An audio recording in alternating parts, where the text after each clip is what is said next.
La commission, Madame le rapporteur, sur les deux amendements. Oui, Monsieur le Président. Donc effectivement, ces deux amendements sont très antinomiques, j'ai envie de dire. Le premier, le 40, qui prévoit l'extinction progressive de la retraite supplémentaire par capitalisation. Je rappelle que la retraite supplémentaire constitue le troisième étage de notre système d'assurance vieillesse. Elle n'a pas vocation à se substituer à la retraite obligatoire de base et complémentaire, mais s'ajoute facultativement à ces dernières. Donc c'est un avis défavorable de la Commission sur cet amendement. L'amendement 246 qui vise à mentionner l'existence des trois étages du système de retraite, les retraites de base, les retraites complémentaires et les retraites supplémentaires. Cet amendement ne précise pas les objectifs du système de retraite, mais son organisation, qui est un moyen au service de ces objectifs. Pour cette raison, la Commission a émis un avis défavorable à cet amendement. Avis du gouvernement, Madame la ministre. Je donne un avis défavorable aux deux amendements qui recherchent des objectifs radicalement ou diamétralement opposés.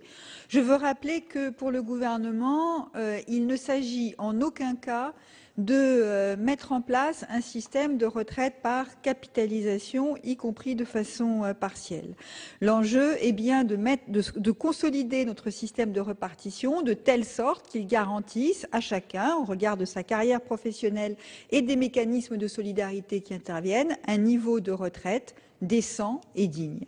Dans le même temps, si nos concitoyens souhaitent pouvoir constituer une épargne complémentaire dans la perspective de leur retraite, nous n'avons aucune raison de nous y opposer. Dès lors que ces mécanismes de retraite souscrits individuellement, par exemple les PERCO en entreprise, mais dès lors que ces mécanismes de retraite sont souscrits individuellement et ne viennent pas se substituer à la retraite par répartition. Donc nous ne voulons pas aller à l'encontre de la liberté contractuelle, de la liberté individuelle pour chacun de nos concitoyens de constituer une épargne qui viendra en complément de la retraite qui lui sera servie par notre mécanisme par répartition. Et c'est pour la raison pour laquelle je donne aussi un avis défavorable à l'amendement présenté par le groupe CRC. Merci. Donc pour l'amendement 40, explication de vote. Cela fait déjà quelque temps qu'une certaine partie du patronat, notamment dans la banque et dans l'assurance, quelques idéologues de l'Institut de l'entreprise ou l'Institut Montaigne, présentent la capitalisation comme la panacée au mot rédhibitoire de notre système de retraite par répartition, dont l'avenir serait d'être indéfiniment en déficit grandissant.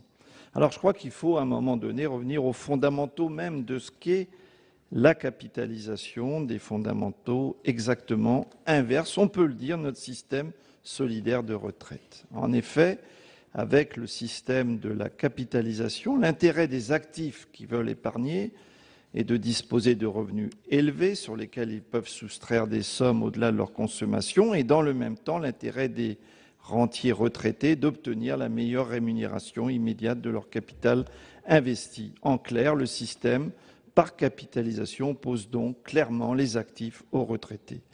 La persistance des outils de capitalisation conduit à pérenniser non notre système de retraite, mais cet antagonisme entre actifs et retraités. De plus, la capitalisation dessert l'intérêt général. En effet, la logique globale de la capitalisation tient dans un accroissement continu du capital et dans une progression du rendement du capital. À ce titre, c'est un système qui joue contre la consommation et contre l'emploi. Le prélèvement opéré à un moment donné sur les richesses produites est retiré de la consommation et n'y revient qu'après un circuit long et fortement hasardeux. Le système par capitalisation est en effet plein d'aléas. Les placements opérés aujourd'hui peuvent ne pas se révéler judicieux quelques années plus tard.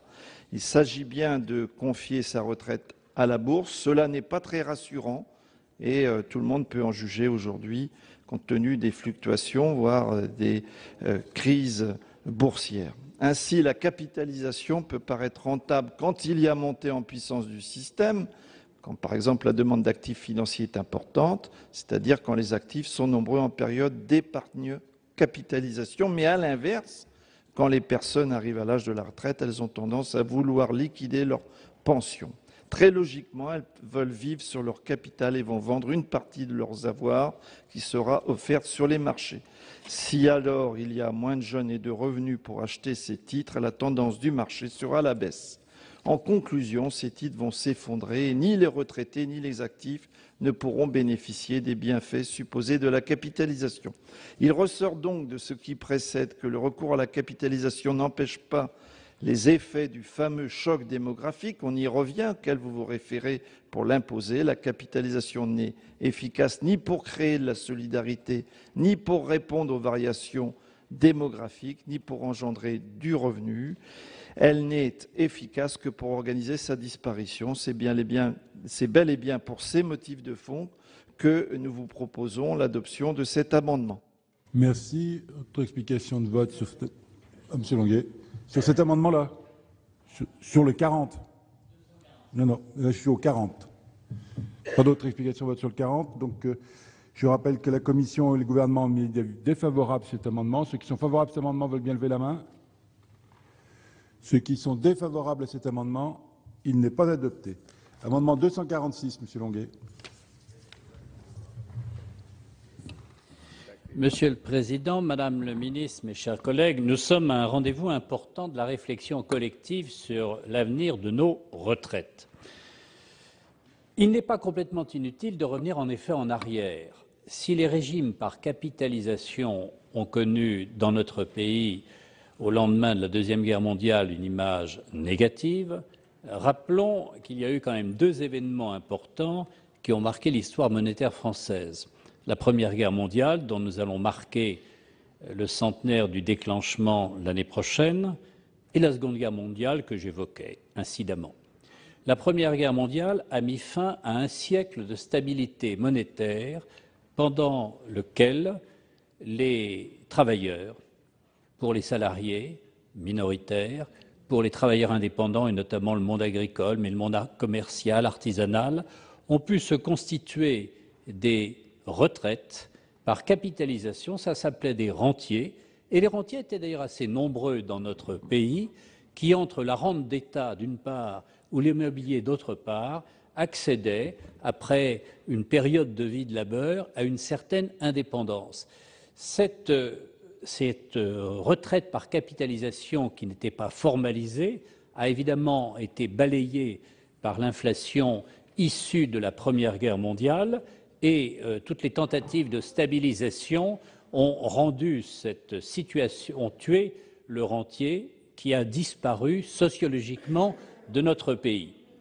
En 1945, en effet, le CNR a lancé une sorte de nouveau contrat social. La répartition est l'enfant de l'inflation. La répartition est l'enfant de l'inflation puisqu'il s'agit de payer immédiatement des retraites avec les ressources des cotisations, ce qu'a évoqué René-Paul Savary précédemment, surtout de rien attendre et de faire en sorte que les retraites versées correspondent aux cotisations immédiatement versées, tant la fuite devant la monnaie en raison du risque permanent d'inflation rendait tout système de capitalisation à peu près impossible. Ce qui n'a d'ailleurs pas empêché un certain nombre de nos compatriotes qui avaient des revenus légèrement supérieurs, qui pouvaient dégager une marge ou qui pouvaient accéder au crédit, d'échapper à l'inflation et de se constituer une retraite par l'accumulation d'actifs, notamment d'actifs immobiliers, qui, eux, étaient des biens réels, protégés de l'inflation, le salarié ou le retraité courant après l'inflation, selon la vieille formule des syndicalistes,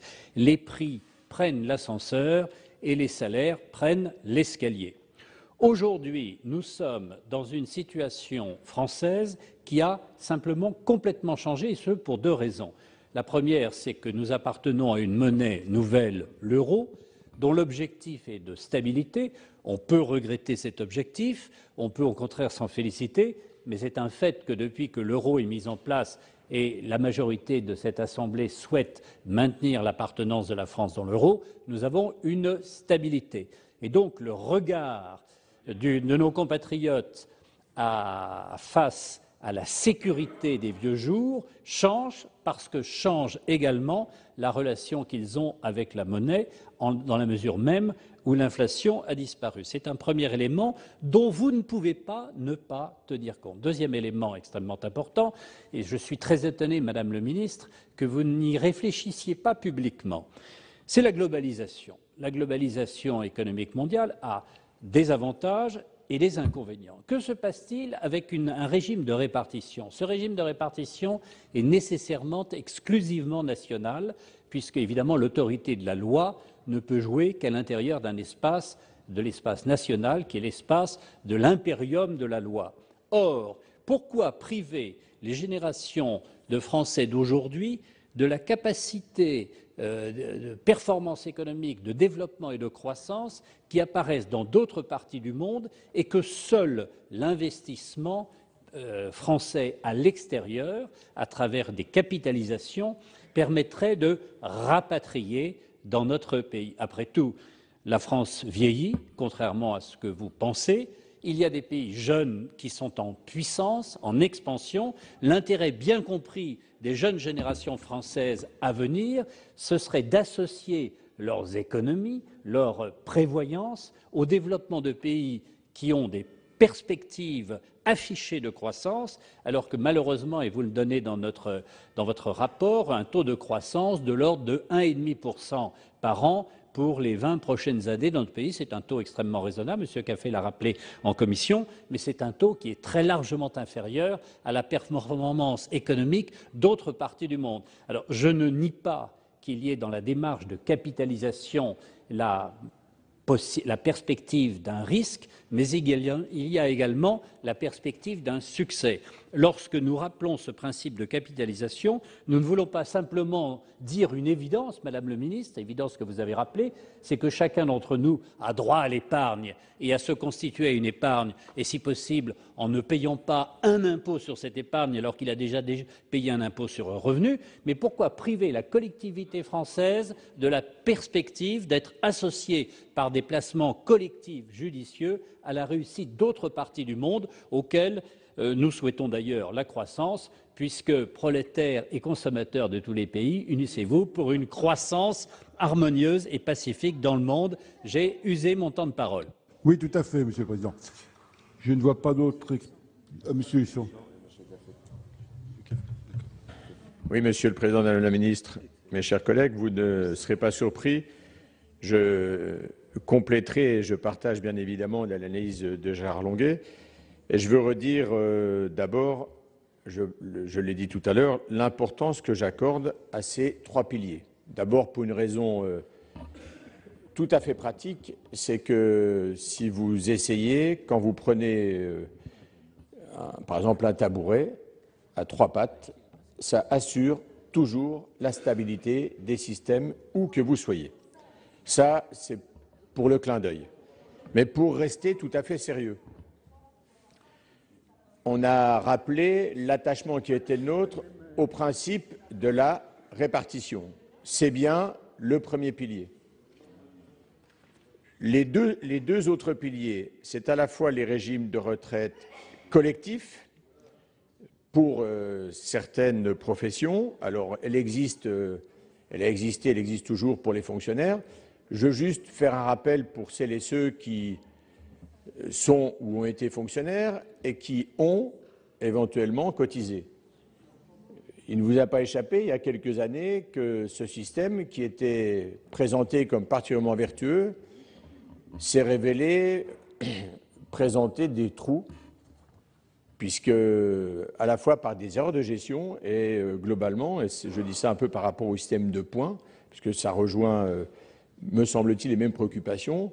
Finalement, celles et ceux qui ont à ce moment-là cotisé ont été victimes, alors à la fois d'erreurs de gestion, mais surtout ont vu, par rapport à leur versement, les prestations non pas définies, comme vous le demandiez dans votre premier amendement, mais les prestations diminuées, ce qui ne doit pas manquer de nous interroger. Mais, puisque je dis pour Préfond, je peux aussi dire un mot des contrats Madelin. Les contrats Madelin me semblent répondre parfaitement aux objectifs de complément de retraite, puisqu'ils associent les indépendants, dont on sait qu'en général, leurs cotisations ne leur permettent pas, rapport à la pyramide des âges, de pouvoir, par le seul régime par répartition, bénéficier de retraites décentes, correspondant globalement à la proportionnalité de leurs revenus. L'avantage des contrats Madelin, c'est que vous avez des sorties obligatoires en rente. On est donc bien sur des dispositifs de retraite collectifs complémentaires. Et puis, le troisième pilier auquel nous sommes attachés, et il faut le rappeler, c'est des formes différenciées de retraite individuelle. On en cite quelques-unes, que ce soit aujourd'hui le PERP, là aussi, où nous sortons en rente.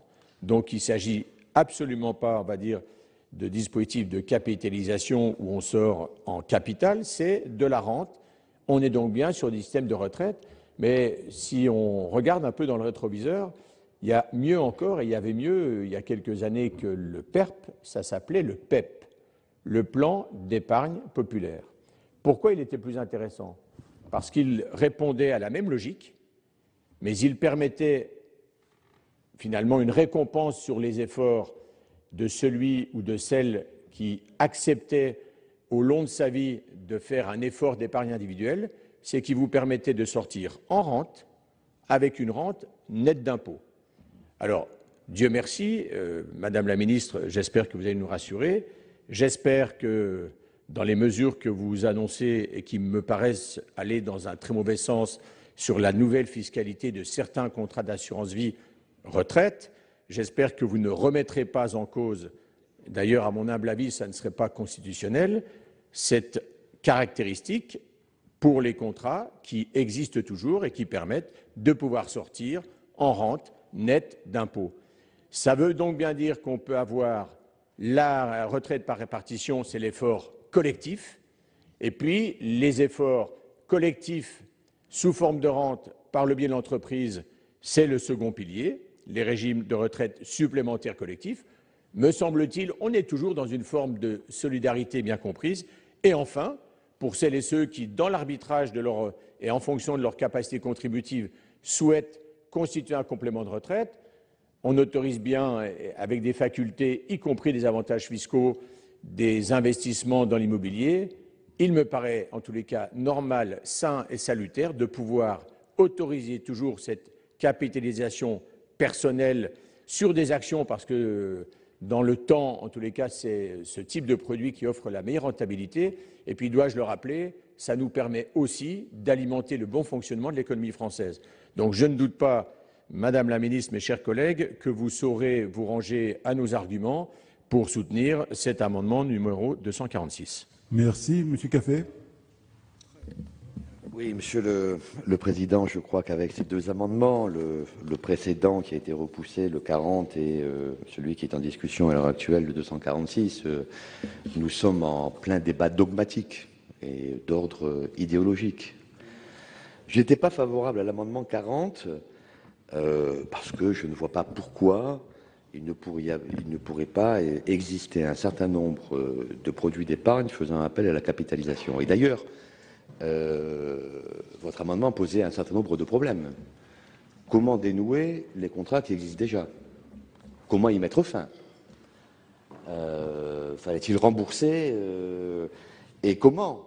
Dans quelles conditions ceux à qui on disait vous n'avez plus le droit de contribuer à tel ou tel produit? C'était le premier sujet. Deuxième sujet, et c'était le gouvernement qui était chargé en fait de dénouer cette situation compliquée. Deuxième sujet, c'est où est-ce qu'on mettait la barre? Qu'est-ce qui ressortait de la capitalisation et qu'est-ce qui n'en ressortait pas? Est-ce que l'assurance vie, par exemple, ressortait de la capitalisation? Fallait-il mettre fin au contrat d'assurance vie, à l'ensemble des contrats d'assurance vie, ou à un certain nombre d'entre eux? On voit bien qu'on tombait dans des problèmes totalement inextricables. Je suis pour l'amendement 40, mais enfin, il a été rejeté. Alors, l'amendement 246, j'ai bien entendu le plaidoyer de notre collègue le Gérard Longuet. Bon, et j'ai préféré la fin de son intervention au début parce que j'ai craint à un moment donné qu'il était en quelque sorte nostalgique du rentier d'avant-guerre. Et quand je dis d'avant-guerre, c'était celui de l'avant-guerre de 14, pas de l'avant-guerre de 40. Et ma foi, bon, l'apologie que vous avez fait de ce rentier avisé de la fin du 19e ou du début du 10e, jusqu'avant qu'il ne soit ruiné par la crise de 1930, non, par l'entre-deux-guerres, dans l'entre-deux-guerres. Il a déjà été ruiné dans l'entre-deux-guerres. Et là où j'ai une divergence avec vous, c'est que ça n'était pas en raison de l'inflation.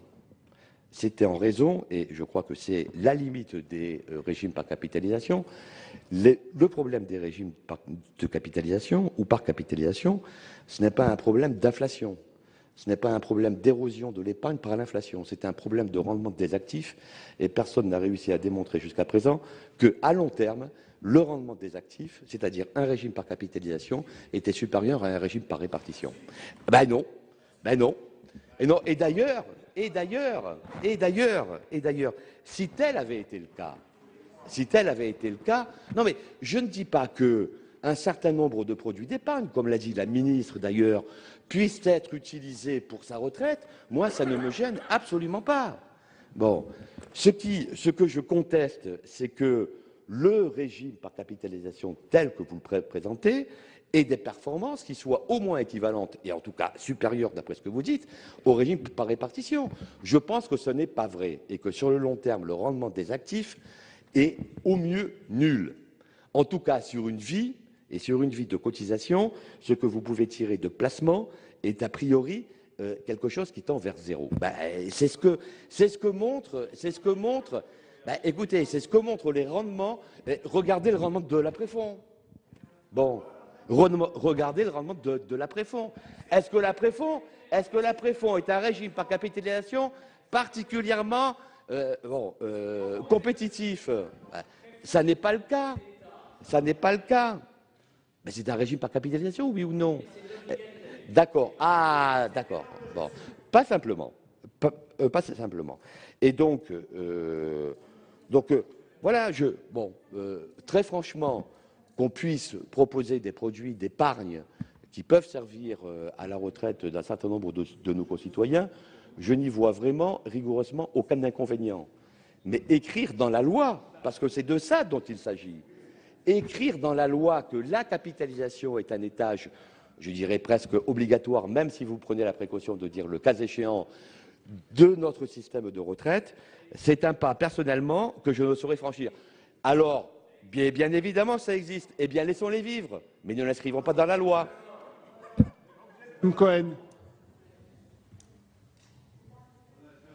Madame Cohen. Monsieur Longuet nous a parlé longuement du régime par capitalisation. Moi, je voudrais juste donner une information. 4,5% du montant total des cotisations sociales sont détournés vers la capitalisation au détriment de la sécurité sociale, soit une bagatelle de perte de 10 milliards d'euros. Et puis, poursuivons toujours sur le régime par capitalisation, puisqu'il ne faut pas bouder un débat quand il est intéressant. Les banques n'ont pas confiance dans leur système, car dans la capitalisation, les systèmes sont uniquement à cotisation définie.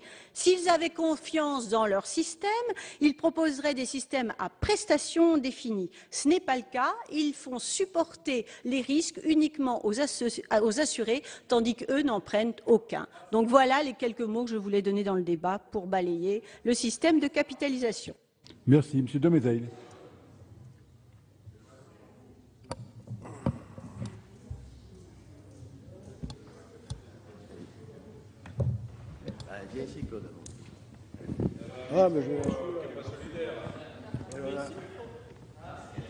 Merci, Monsieur le Président, Madame la Ministre, mes chers collègues.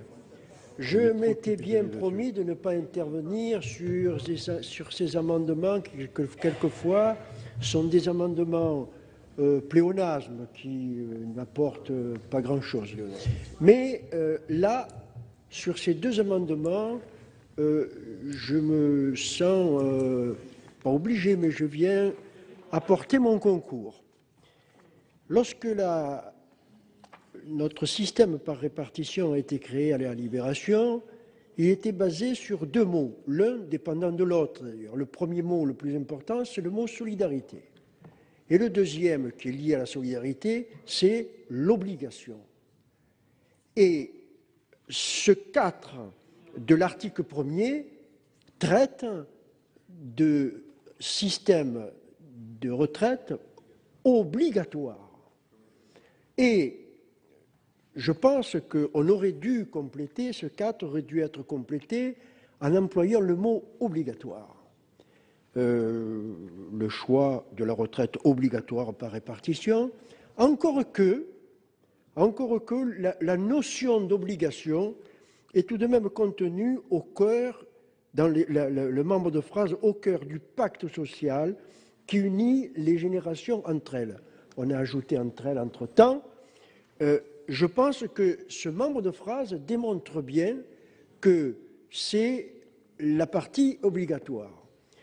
Si bien que les deux amendements traitent de deux sujets complètement opposés, mais qui n'ont pas ce caractère obligatoire et qui s'éloignent du sujet qui nous intéresse dans ce cadre.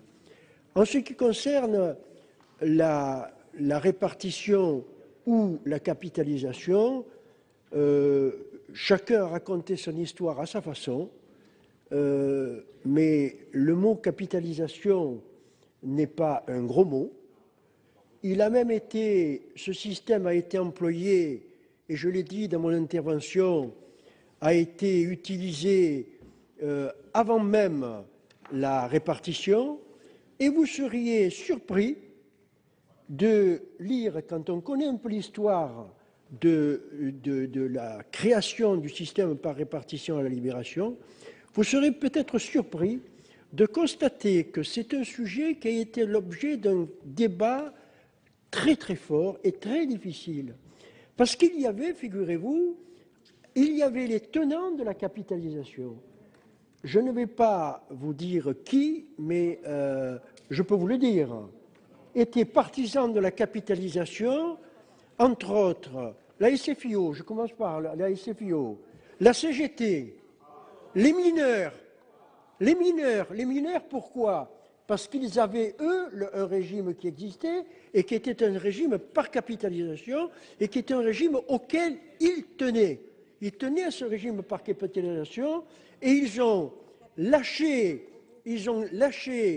la capitalisation pour accepter le système par répartition, mais en contrepartie, ils ont gagné le fait que ce n'était pas un régime unique. Je crois que je tiens à faire ce rappel parce que j'ai un peu vécu ça, ça m'a été transmis autour de la table familiale. Je vous remercie. Merci. Monsieur Savary.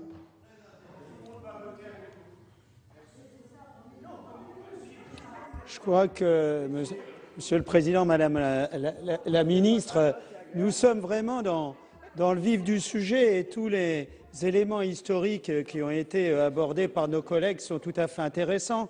Je crois que la résultante de cette discussion est bien qu'il ne faille pas mettre tous ses œufs dans le même panier. Ce que l'on vous propose à travers cet amendement, je me permets de vous le relire, c'est très simple.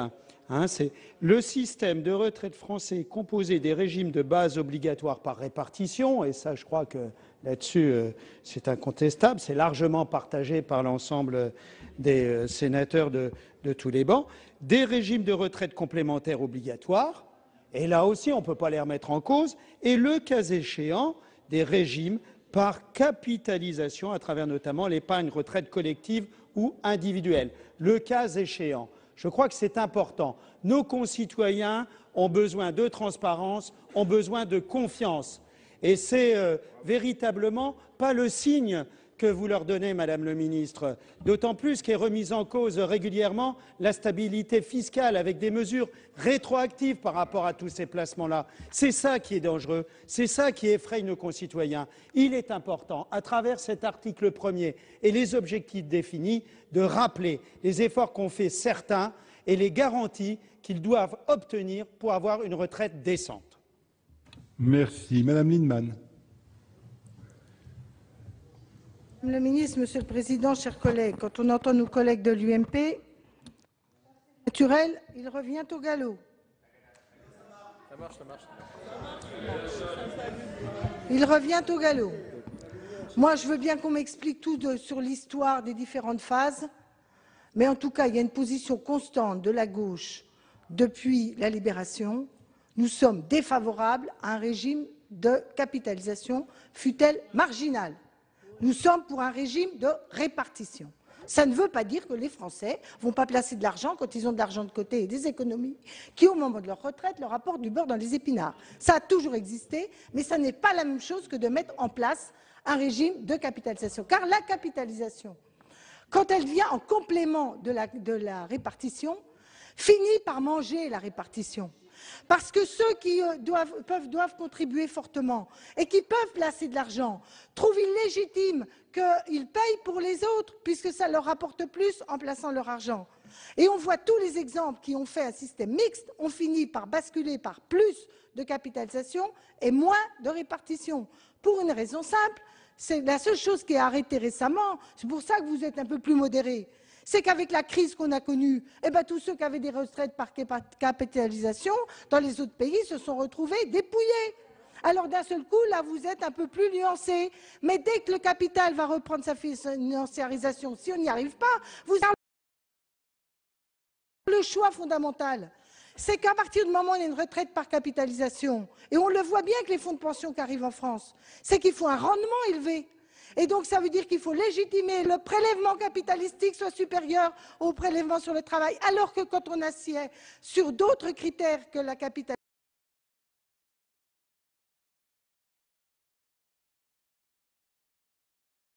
mieux rémunérés pour pouvoir financer les retraites. Il y a donc de fait une solidarité de génération entre les salariés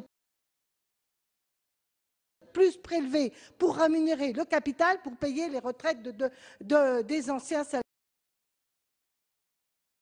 est fondamentale dans notre République depuis la Libération.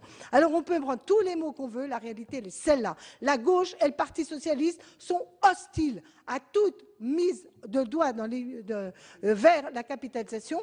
Les systèmes existants existent, il ne faut pas les développer, il ne faut pas les aider fiscalement.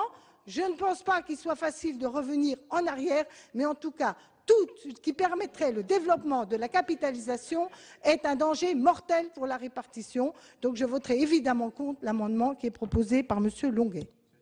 Monsieur Lecomte. Oui, je voudrais m'inscrire en continuité de ce que vient de dire notre collègue Madame Lienemann, Monsieur le Président, parce que avec deux remarques. La première, c'est qu'un certain nombre de pays d'Europe centrale qui ont mis en place une part de capitalisation dans leur retraite, comme vous le suggérez, finalement reviennent en arrière. Et reviennent en arrière pour une raison simple. C'est lorsqu'il n'y a pas assez d'argent pour financer la partie par répartition, c'est le déficit public, les déficits publics qui se creusent et qui se creusent pour tous les citoyens au profit de ceux qui ont un régime par capitalisation et de ceux qui ont le plus capitalisé. Par conséquent, c'est un système qui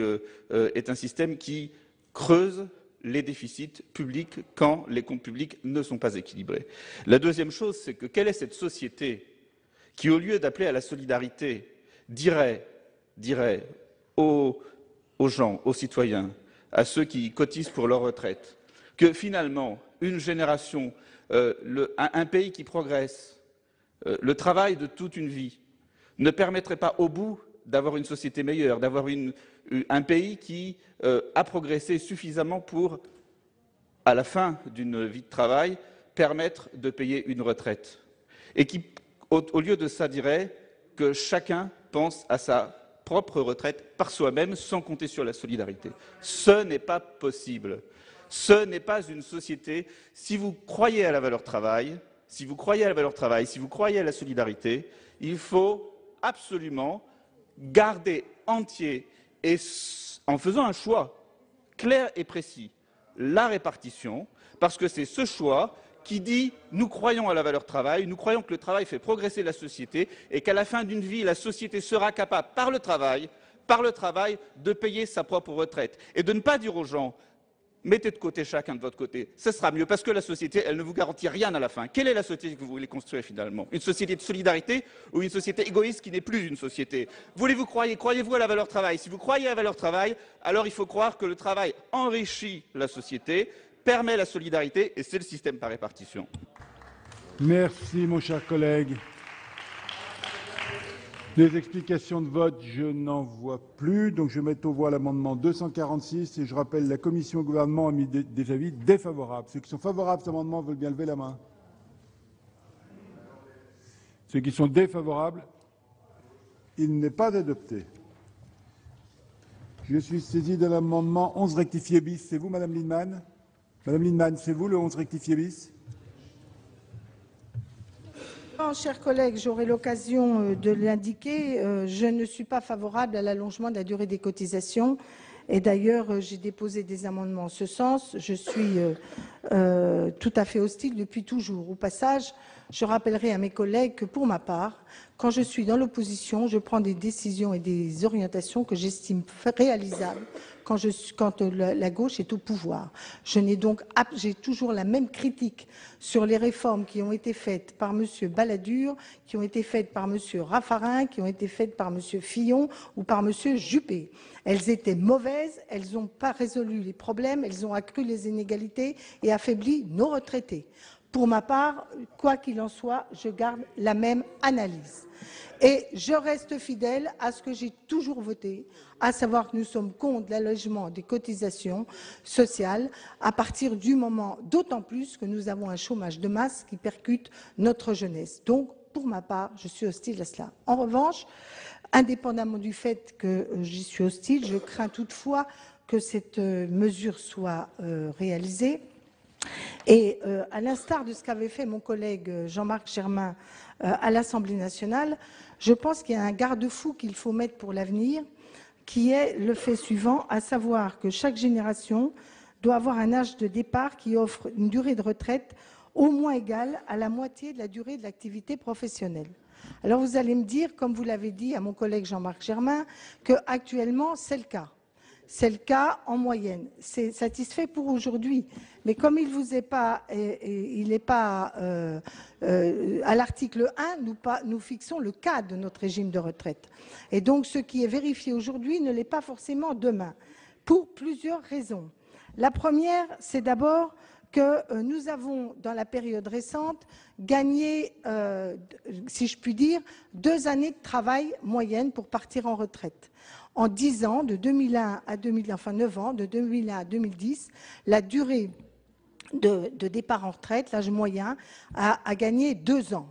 Pour autant, nous n'avons pas, dans la même période, gagné, en tout cas pour tous, 2 années de vie. Et donc, en fait, se creuse un décalage entre l'espérance de vie qu'on gagne et la durée de travail d'année où l'on se trouve. Ce qui, d'ailleurs, au passage, est un risque majeur, puisque même ce qui était proposé dans les textes, c'était les 2 tiers, 1 tiers, 2 tiers de gains en travail et 1 tiers pour les retraites, à minimum, ça devrait être du 50%. Il n'est pas acceptable que l'humanité, qui, je m'excuse, on a l'air de découvrir quelque chose de neuf. On vit plus longtemps et on travaille moins longtemps. Mais c'est séculaire. Depuis que l'humanité existe, on vit plus longtemps et on travaille moins longtemps. Et c'est ça le progrès humain. Et je ne vois pas pourquoi, en 2009, 2010, 2011, 2014, d'un seul coup, il faudrait qu'on découvre qu'on inverse cette donne. Et par ailleurs, ça n'a jamais été la gauche qui a allongé la durée des cotisations et le temps de travail dans ce pays. Alors, première chose, les années de vie qu'on gagne ne sont plus celles, sont essentiellement consacrées au travail. Bonjour le progrès. Deuxièmement, la durée de vie baisse pour certains pays, car contrairement à ce qu'on peut croire, plus on travaille longtemps, moins on vit longtemps, sans compter qu'on vivra moins longtemps en bonne santé. C'est un sujet que j'évoquerai au moment de l'amendement 2.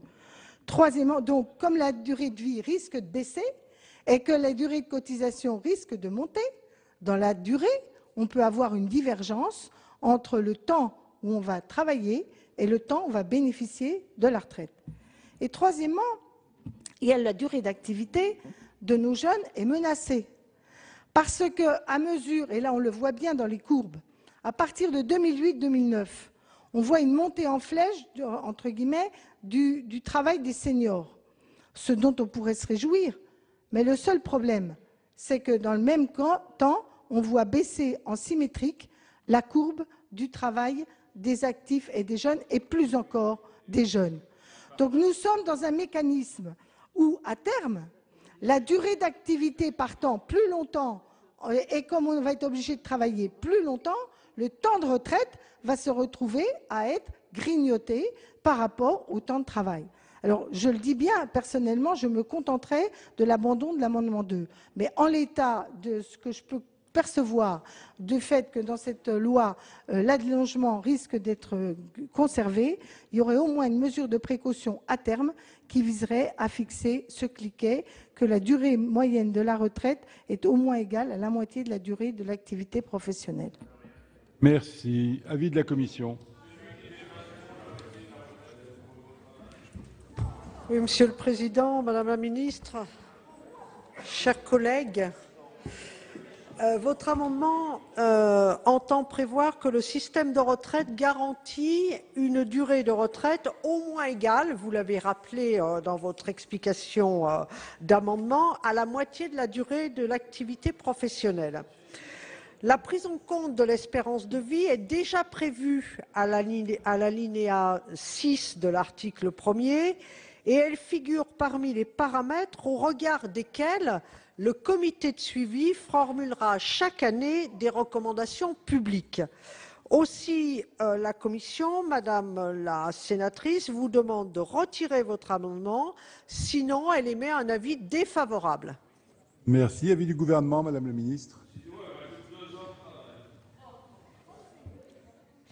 Oui, Monsieur le Président, Madame la sénatrice, je donnerai de façon cohérente avec le reste du texte un avis défavorable à votre amendement, sauf si vous le retiriez. Quelle est la logique de notre texte? J'ai bien entendu vos arguments et les objectifs que vous poursuiviez. Mais dans le texte que je vous présente, il y a d'abord à l'article 1, celui que nous examinons, la réaffirmation du principe de système de retraite par répartition. Et donc nous rappelons de façon tout à fait explicite que l'équité, la solidarité constituent les fondements de notre système de retraite. Dans le même temps, nous voulons marquer notre détermination pour ce qui est de la durée d'assurance en mettant en avant trois principes. La prévisibilité, parce qu'il nous paraît absolument nécessaire que nos concitoyens sachent à quoi s'en tenir, la justice et l'équité. Donc oui, l'article 2 prévoit l'allongement de la durée de cotisation, on en discutera, mais il la prévoit d'une manière qui est prévisible, puisque c'est à partir de 2020 et à un rythme qui est déterminé, défini dans la loi, et selon des critères qui seront modulés pour tenir compte des caractéristiques de la vie professionnelle. Par ailleurs, cette hausse de la durée de cotisation, donc, est inscrite dans la loi, ce qui signifie que toute évolution de cette durée de cotisation devrait faire l'objet d'un passage au Parlement, dans quelque sens que ce soit d'ailleurs, et l'article 3 prévoit un système de suivi qui n'écarte pas la possibilité par le comité de suivi de faire des recommandations portant sur la durée de cotisation. Mais pour que ces recommandations, dans un sens ou dans un autre, j'insiste, puissent déboucher sur une quelconque décision, il faudrait en passer par la loi. Et donc, Il me semble que les objectifs qui sont les vôtres, si je laisse de côté la question de principe sur l'allongement de la durée de cotisation, on en discutera à l'article 2, mais que les objectifs qui sont les vôtres, réaffirmer le principe de solidarité, introduire de la lisibilité ou de la prévisibilité, tenir compte des situations de la carrière professionnelle, faire en sorte qu'il y ait un contrôle par le pouvoir politique à travers le passage au Parlement, ces objectifs-là, ils sont inscrits dans la loi. Et c'est pour cela que votre amendement ne me semble pas apporter d'éléments nouveaux par rapport au dispositif tel qu'il est prévu. Monsieur le ministre. Madame Lienemann, votre amendement est maintenu?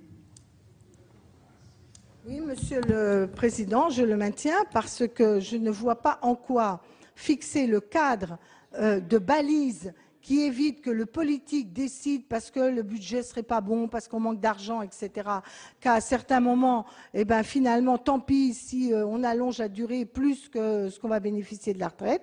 Je pense qu'à minima, ça me paraît une balise normale. Alors je risque d'être assez seule, car j'imagine que mes collègues qui sont hostiles à l'allongement pourraient être tentés de ne pas voter cet amendement.